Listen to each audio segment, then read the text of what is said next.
आज मैं आपको एक अनोखी रहस्यमय कहानी सुनाऊंगा। अगर आप चैनल पर नए हैं तो अभी सब्सक्राइब कर ले तथा कहानी पूरा देखें। अंत में एक अनोखा रहस्य छुपा है। धन्यवाद। तो सुनिए। हिमालय की तलहटी में एक शांत मठ में जितेंद्र नाम का एक युवा सन्यासी रहता था। जितेंद्र बहुत ज्ञानी था, पर उसे हमेशा अपने जीवन के निर्णयों को लेकर गहन दुविधा रहती थी। वह हर काम करने से पहले उसके संभावित परिणामों, अच्छे या बुरे, के बारे में घंटों सोचता रहता था, जिसके कारण वह अक्सर सही समय पर कोई भी कार्य शुरू नहीं कर पाता था। जितेंद्र को लगता था कि यदि वह सर्वोत्तम निर्णय नहीं लेगा तो वह अपने आध्यात्मिक लक्ष्य से भटक जाएगा। उसके मन की ये दुविधा उसके ध्यान और साधना में बाधा डाल रही थी। एक दिन अपनी दुविधा से त्रस्त होकर जितेंद्र ने कठोर तपस्या की और महादेव को पुकारा। महादेव ने एक अत्यंत वृद्ध, कमजोर बुनकर के वेश में जितेंद्र के सामने प्रकट हुए। बुनकर एक जटिल समय के धागों से बुनी हुई चादर पर काम कर रहा था।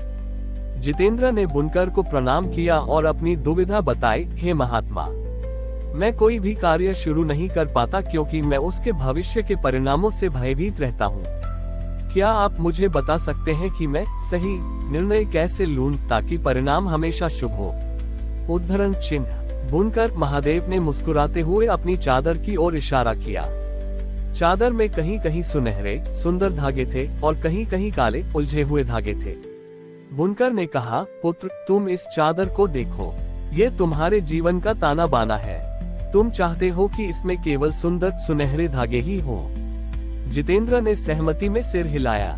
बुनकर ने एक काला उलझा हुआ धागा उठाया और उसे चादर के एक सुंदर भाग में जोड़ते हुए कहा, देखो, यह एक कठिन निर्णय था जिसका परिणाम तुम्हें बुरा लग रहा होगा, लेकिन क्या तुम जानते हो कि यह काला धागा कहाँ जाएगा? उद्धरण चिन्ह। बुनकर ने धीरे से उस काले धागे को बुना और दिखाया कि कैसे वह कुछ बुनाई के बाद चादर के एक ऐसे हिस्से को मजबूती दे रहा था जो भविष्य में एक बड़े सुनहरे धागे को आधार प्रदान करने वाला था। बुनकर ने समझाते हुए कहा, जितेंद्र, तुम केवल तत्काल परिणाम देखते हो। तुम यह नहीं देखते कि तुम्हारे वर्तमान का कठिन निर्णय काला धागा की भविष्य के शुभ परिणाम सुनहरा धागा को धारण करने की शक्ति देता है। अगर यहाँ ये काला धागा न होता तो ये पूरा सुंदर हिस्सा ढीला पड़ जाता। ग्रेटर देन तुम्हारा काम परिणामों का न्याय करना नहीं है, क्योंकि परिणाम मेरे हाथ में है। मैं ही समय का बुनकर हूँ। तुम्हारा काम केवल उस क्षण का कर्म या निर्णय पूरी निष्ठा और साहस के साथ कर देना है। जब तुम निर्णय ले लेते हो तो उस निर्णय के फल की चिंता मुझ पर छोड़ दो। फल कैसा भी हो, वह अंततः तुम्हारे जीवन की चादर को पूर्ण और मजबूत ही बनाएगा। Greater than. जितेंद्र को अचानक बोध हुआ। वह समझ गया कि सही निर्णय वह नहीं है जिसका परिणाम हमेशा सुखद हो, बल्कि वह है जो बिना किसी आसक्ति के साहपूर्वक लिया गया हो। महादेव ने अपना बुनकर वेश त्यागा और बोले, यही मेरा विधान है, पुत्र। कर्म करो, परिणाम की आसक्ति मत पालो। हर धागा महत्वपूर्ण है, चाहे वह काला हो या सुनहरा। जितेंद्र ने उस दिन के बाद अपने जीवन में हर निर्णय बिना किसी दुविधा के लेना शुरू कर दिया। उसने हर कठिन निर्णय को महादेव द्वारा बुने जा रहे मजबूत धागे के रूप में स्वीकार किया। उसके मन की सारी अशांति दूर हो गई और वह पूर्ण संतोष के साथ अपनी साधना में लीन हो गया। ये कहानी सिखाती है कि जीवन के निर्णय और परिणाम दोनों ही महादेव काल बुनकर के नियंत्रण में हैं, और मनुष्य को केवल बिना आसक्ति के अपने वर्तमान का कर्म पूरी निष्ठा से करते रहना चाहिए। जितेंद्र ने महादेव के ज्ञान को आत्मसात कर लिया था। अब वह निर्भीकता से निर्णय लेता था और परिणामों को समय के बुनकर महादेव पर छोड़ देता था। उसका मठ अब एक ऐसा स्थान बन गया था जहां लोग केवल सही निर्णय लेने का ज्ञान प्राप्त करने आते थे। एक बार एक बुजुर्ग व्यापारी जितेंद्र के पास आया। व्यापारी ने अपना सारा जीवन व्यापार और धन कमाने में लगा दिया था। अब वह बूढ़ा हो चला था और उसे अपने अतीत के कई गलत निर्णयों धोखों का बोझ महसूस हो रहा था। व्यापारी ने जितेंद्र से कहा, हे सन्यासी, मुझे पता है कि अब आप परिणामों की चिंता नहीं करते, लेकिन मैं अतीत के बोझ से दबा हुआ हूँ।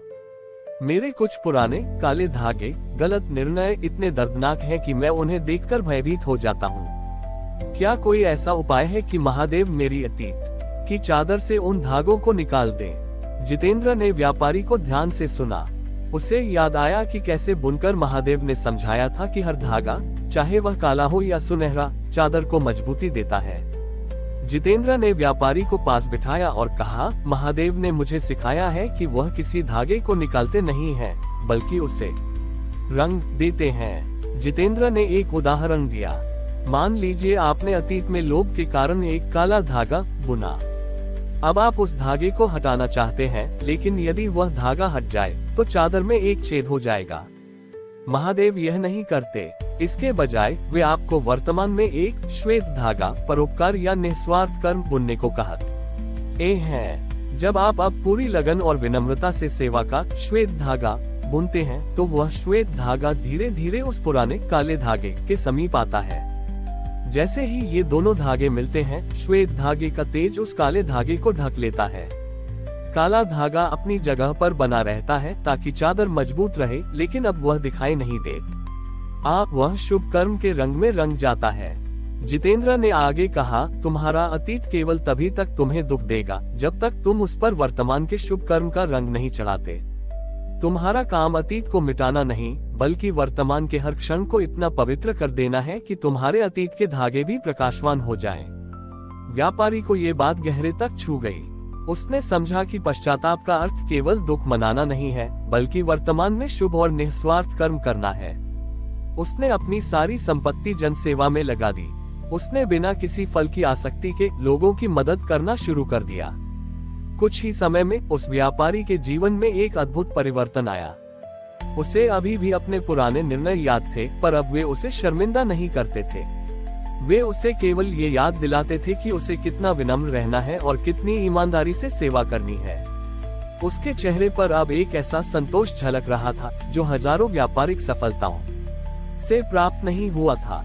उसने अपने अतीत के काले धागों पर शुभ कर्म का सुनहरा रंग चढ़ा दिया था। ये कथा हमें सिखाती है कि महादेव हमें हमारे अतीत से मुक्त करते हैं, उन्हें मिटाकर नहीं, बल्कि हमें वर्तमान के निस्वार्थ कर्मों के माध्यम से उन्हें शुभता के रंग में रंगने की शक्ति देकर। हमारी और भी आध्यात्मिक एवं अनोखी कहानियाँ देखने के लिए हमारे चैनल पर जाएं तथा धार्मिक एवं पौराणिक अनोखी कहानियाँ हमारे चैनल पर है। कृपया जाके देखें तथा हमारे चैनल को सब्सक्राइब करके रखें और वीडियो लाइक जरूर करें। धन्यवाद।